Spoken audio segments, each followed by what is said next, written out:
BJP सरकार के शपथ से पहले ही ताबड़तोड़ एक्शन। ममता का करीबी नेता एयरपोर्ट से गिरफ्तार। अभिषेक बैनर्जी की Z+ सिक्योरिटी हटाई गई।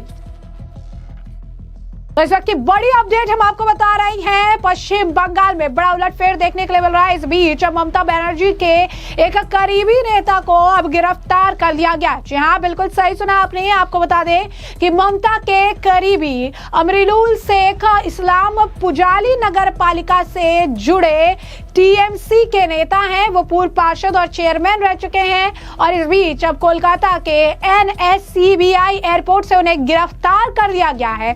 वो विदेश भागने की कोशिश कर रहे थे। जी हाँ, बिल्कुल सही सुना आपने। उनके ऊपर तरह तरह के आरोप हैं और इन आरोपों की जांच होगी, क्योंकि बीजेपी ने साफ तौर पर, प्रधानमंत्री नरेंद्र मोदी ने साफ तौर पर यह बात कही थी कि 4 मई ममता सरकार गई और उसके बाद कई सारे इनकी जो फाइलें हैं ये खुलेगी और सभी फाइलों के तहत हिसाब होगा। और यही कारण है कि वो विदेश भागने की फिराक में थे और उन्हें एयरपोर्ट से गिरफ्तार कर लिया है। उनके ऊपर हथियार मामले, हथियार तस्करी और सप्लाई से जुड़े लंबे समय से मुकदमे चल रहे हैं और ये सारे गंभीर आरोप उनके ऊपर लगे हुए हैं। कई आपराधिक मामले भी उनके ऊपर पहले से दर्ज है। टीएमसी से जुड़े गुंडागर्दी और हथियार सप्लाई के आरोप उन पर समय समय पर लगते रहे हैं। लेकिन इसके बावजूद जो है ममता बनर्जी की सरकार में इनके द्वारा इनको लेकर, इन आरोपों को लेकर कुछ कड़ा एक्शन उनके खिलाफ नहीं लिया गया है। अब ये गिरफ्तारी बंगाल में सियासी बदलाव के बीच हुई है, जहां टीएमसी के कई नेताओं का आप कह सकते हैं कि नेताओं पर कार्रवाई की गाज जो है वो गिर रही है। लगातार कई नेताओं के नाम आ रही हैं, उनके ऊपर कार्रवाई की खबरें निकल कर आ रही है, क्योंकि बीजेपी के जो आप कह सकते हैं मेन लीडर्स है, प्रधानमंत्री नरेंद्र मोदी, अमित शाह, सभी ने ये बात कही थी। बार बार इस बात पर जोर दिया था कि जब बीजेपी सत्ता में आएगी तो इनके काले कारनामे खुलेंगे, इनके काले चिट्ठे खोले जाएंगे और इनसे जुड़े हुए जो फाइलें हैं वो भी खोली जाएगी। उन फाइलों की सच्चाई जो है आम जनता के सामने आएगी और उसी के हिसाब से जो है उनके खिलाफ कार्रवाई की जाएगी, उनके खिलाफ एक्शन लिए जाएंगे और कोई इस एक्शन से बच नहीं सकता है। इसी के साथ साथ आपको बता दें कि बीजेपी की जीत के बाद बंगाल में दूसरी तरफ हलचल भी तेज हो चुकी है। अभिषेक बैनर्जी के कालीघाट स्थित आवास और क्यामक स्ट्रीट कार्यालय पर मौजूद Z+ सुरक्षा कवर के अलावा पुलिस की तैनाती आज सुबह से ही हटा ली गई है। अभिषेक के ऑफिस से भी सिक्योरिटी वापसी कर ली गई है। आपको बता दें कि ये बहुत बड़ी, अगर आप कहेंगे कि अपडेट है, क्योंकि अभी बीजेपी की जीत के बाद जो नई सरकार का गठन है वो होना बाकी है, लेकिन इससे पहले ही काफी बड़े झटके ममता बनर्जी और अभिषेक बैनर्जी को जो है मिल रहे हैं। ये चुनावी हार के बाद उनके लिए बड़ा झटका है। विधानसभा के जो चुनाव थे उसमें भारतीय जनता पार्टी के प्रचंड जीत के बाद बदलाव की बहार बहनी शुरू हो गई है। मुख्यमंत्री ममता बनर्जी जो अपने गढ़ भवानीपुर में भी जीत हासिल नहीं कर पाए, उनके आवास से बाहर से भी सुरक्षा घेरे को कम कर दिया गया है। सत्ता परिवर्तन के 24 घंटे बाद ही मुख्यमंत्री आवास के आसपास की सड़कों को जो है वहां से जो सिक्योरिटी जो है उसे हटा दी गई है। सड़कों को जो है खोल दिया गया है, आम जनता के लिए खोल दिया गया है। ये रास्ते कई वर्षों से सुरक्षा के मद्देनजर प्रतिबंधित क्षेत्र थे। कालीघाट स्थित 30B हरीश चटर्जी स्ट्रीट पर सीएम ममता के आवास तक जाने वाले रास्ते पर वर्षों से मौजूद कड़ी सुरक्षा व्यवस्था को तेजी से हटती जो है नजर आई। इसी के साथ साथ आपको बता दें कि बैरिकेडिंग्स वगैरह हटा दी गई है। साथ ही साथ अभिषेक बैनर्जी के यहाँ से Z+ सिक्योरिटी और तमाम जो चीजें थी उसे हटा दिया गया है। बेसिक सिक्योरिटी जो है रखी गई है स्थानीय लोगों के लिए, जो कई जगह बंद रखी गई थी और तमाम जो चीजें की गई थी। लेकिन आपको बता दें कि अब इसे लेकर ये बड़ी अपडेट की गई है। हरीश चटर्जी स्ट्रीट को कालीघाट रोड से जोड़ने वाली सकरी गलियां जो लंबे समय से सुरक्षा के नाम पर बंद थी उन्हें भी खोल दिया गया है। ये बदलाव वर्षों के बाद बंद पड़े रास्ते फिर से आम लोगों के लिए चालू हो गए हैं। यही नहीं, ममता बनर्जी के जो भतीजे अभिषेक बैनर्जी के घर के बाहर भी सुरक्षा कम कर दी गई है। सेंट्रल कोलकाता के क्यामक स्ट्रीट उनके कार्यालय के बाहर भी पुलिस तैनाती कम कर दी गई है। 2016 में ममता बनर्जी के दूसरे कार्यकाल के बाद से बनी सुरक्षा व्यवस्था को हटाने का फैसला ऐसे राजनीतिक उलटफेर के बाद लिया गया जिसकी कम ही लोगों को उम्मीद थी। 15 वर्षों से अधिक समय तक भवानीपुर तृणमूल कांग्रेस का टूटगढ़ रहा, जहाँ चुनावी मुकाबले अक्सर औपचारिकता जैसे ही नजर आते थे। और ऐसे में ये बहुत बड़ा अपडेट जो है देखने के लिए मिला है, जहां पर ये हटाने का, बैरिकेडिंग्स हटाने का काम जो है किया गया है। बैरिकेडिंग्स जो है हटा दी गई है, सुरक्षा जो है उसे हटा देने का काम किया है। Z+ सिक्योरिटी एंजॉय कर रहे थे, लेकिन अब इसे हटा दिया गया। इस बीच सोशल मीडिया पर कुछ तस्वीरें अभिषेक बैनर्जी की धड़ल्ले से वायरल हो रही है, जिसमें ममता बनर्जी के प्रेस कॉन्फ्रेंस के दौरान उनका चेहरा देखा जा सकता है जो बहुत ज्यादा मायूस, निराश और लटका हुआ जो है नजर आ रहा है। उसके छोटे छोटे क्लिप सोशल मीडिया पर वायरल हो रहे हैं। लोग ये कह रहे हैं कि देखिए इनकी हालत क्या हो गई है। एक बार हार का मजा चखने के बाद इनका हाल जो है बेहाल हो चुका है। तो अभिषेक बनर्जी का आप कह सकते हैं जो चेहरा है वो काफ़ी ज़्यादा जो है आप कह सकते हैं कि जो चैलेंज कर रहे थे, बयान दे रहे थे, ये कह रहे थे कि अमित शाह को कि आप रहिएगा, 4 तारीख के काउंटिंग के दिन आप रहिएगा, मैं देखूंगा, चैलेंज वगैरह सब कर रहे थे।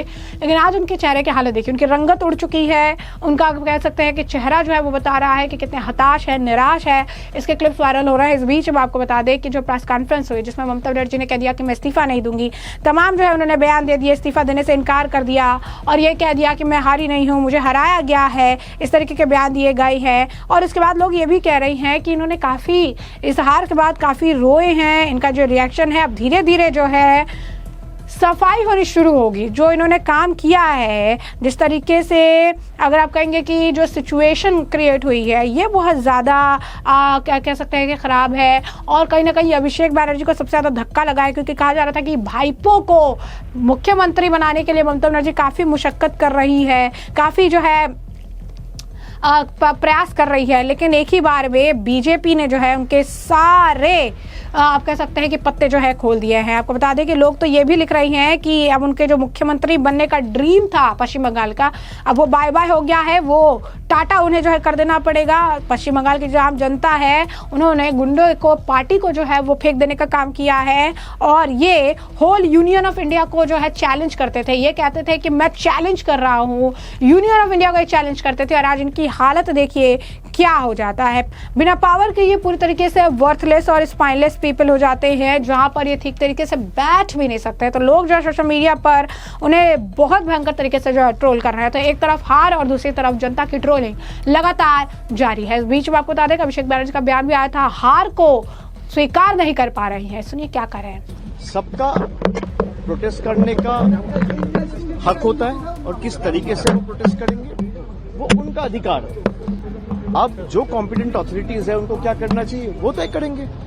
उन्होंने, ममता जी ने साफ बताया है कि जिस तरीके से चुनाव में लूट मचाया गया है, हम हारे नहीं है, पर जिस तरीके से लूट के हराया गया, मैं आपको मतलब सुबह से मैं ऐसे 100 कैंडिडेट से बात कर चुका हूं जो मुझे कह रहे हैं कि 17C फॉर्म पहले भी कहा हूं, मैं फिर कह रहा हूं कि ईवीएम, जो ईवीएम में वोट होता है वो शायद ना मैनिपुलेट हो, लेकिन ईवीएम्स कैन बी रिप्लेस्ड।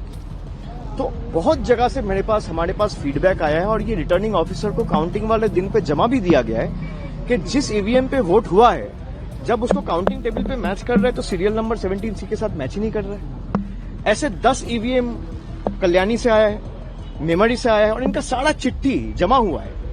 ऐसे 100 काउंटिंग सेंटर्स है, 100 एसीज है, जहां पे आप अगर कोर्ट में जाओगे, चैलेंज करोगे, तो 2 बजे के बाद सारे काउंटिंग एजेंट्स को हटा दिया गया, मार के भगा दिया गया और वो सारे सीसीटीवी फुटेजेस में रिकॉर्डेड है। आप मुझे बताइए 2 बजे तक, जहां पे 90% 80% काउंटिंग कंप्लीट होना चाहिए, आप कल टाइम स्टैम्प देख लीजिए इलेक्शन कमीशन का, दोपहर को 2 बजे तक, 2:30 बजे तक सिर्फ 4 राउंड काउंटिंग हुआ था और 20 राउंड बाकी है, कहीं 24 राउंड बाकी है, कहीं 25 राउंड बाकी है, कहीं 18 राउंड बाकी है। मतलब 10% 15% आपने काउंटिंग करके वो लीड दिखा दिया और माहौल ऐसा बना दिया मीडिया के सहायता से कि ये दिखाने के लिए कि बीजेपी जीत चुकी है। और जोर जबरदस्ती, वहां पे कोई स्टेट का आदमी था नहीं। आप जिसको बिठाए काउंटिंग ऑब्जर्वर सेंटर का आदमी है, माइक्रो ऑब्जर्वर सेंटर का आदमी है, रिटर्निंग ऑफिसर इलेक्शन कमीशन ने बिठाया है, स्टेट के आदमी को हटा के अपने खास लोगों को बिठाया है। अच्छा, जो गार्ड कर रहे हैं दे आर पैरामिलिट्री फोर्सेस। तो सारे सेंटर के लोग, स्टेट का कोई है ही नहीं।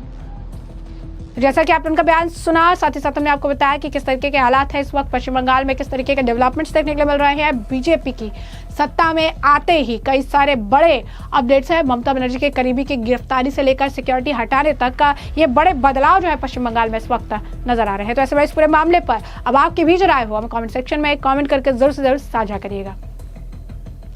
धन्यवाद।